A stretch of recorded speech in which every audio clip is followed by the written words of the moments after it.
you as independent journalists, please go and find the facts. These are the facts. You pick innocent people, you murder them, the army sits and tells them these are terrorists. They do it on daily basis. That are these the terrorists that the Pakistan is sending across? They are innocent people. And on basis of that, you ratchet up concocted lies, a story, and you put it out in the media, in international media. You blame Pakistan.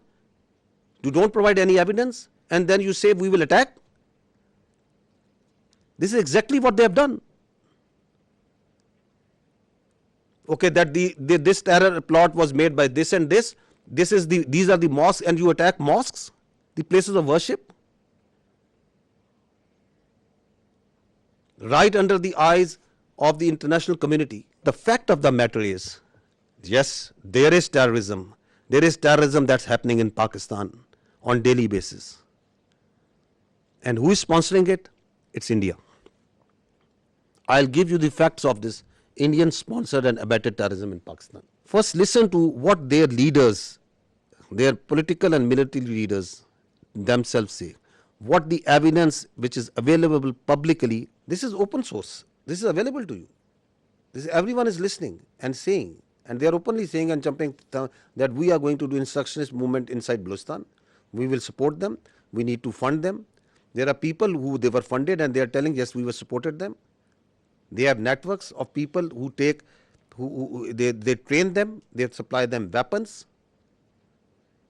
There are terror camps actually inside India who are supporting, who are fueling this terrorism which is going on in Pakistan. This is Aslam Achu, a known terrorist of the Indian sponsored terrorist groups in Balochistan. He's lying in a bed in India once he got sick. This is the spokesperson of the Baloch Liberation Army. Once the Jafar Express, this horrendous terrorist act happened where innocent civilians were killed in the train.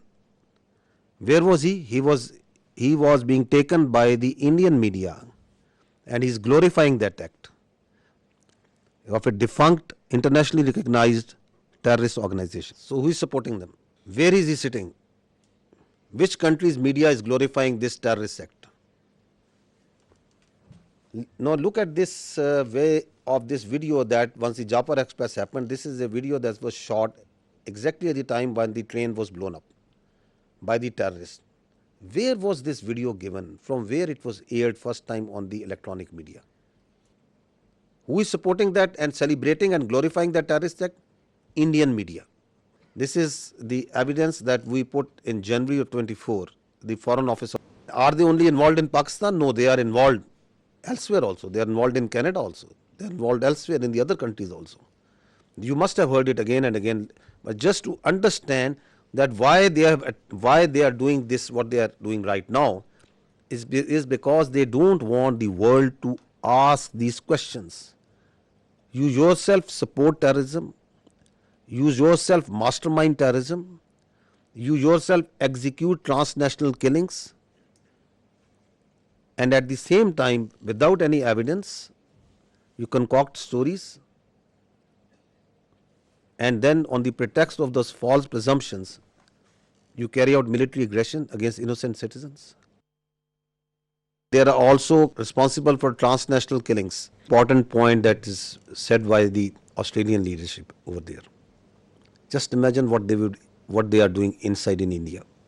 Once this Pahalgam incident happened, immediately after that, the National Security Council of Pakistan sat down and issued a declaration. What did they say in that declaration? One part of it, it says that the Indian attempts to inject volatility in the environment along Pakistan's eastern border is aimed at distracting Pakistan's counter-terrorism efforts. Because one of the objectives of this incident is to provide space to the terrorists sponsored by India who are operating along in the western part of the country, whether it's Fitna al-Khawarij or the terrorist groups operating in Balochistan. Because the government of Pakistan, its armed forces, security agencies are on daily basis tightening the noose against this Indian sponsored terrorism. So one of the objectives is to distract and divert the security agencies, the armed forces from these counter-terrorist operations.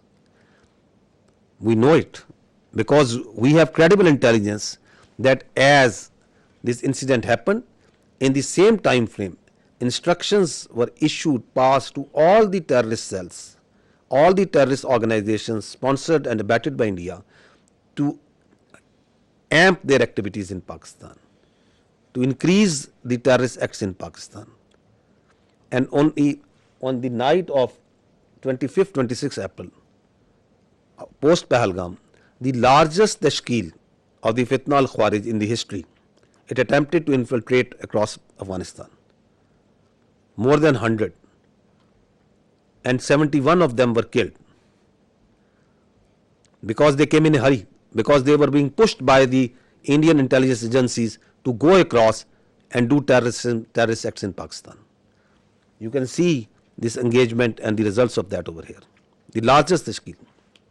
Now this is again on 25th of April, post Pahalgam, a terrorist was nabbed in the town of Jhelum in Punjab, Pakistan, and from the material, from his forensic of his mobile, a lot of information came out that he was working on behalf of the military intelligence of India.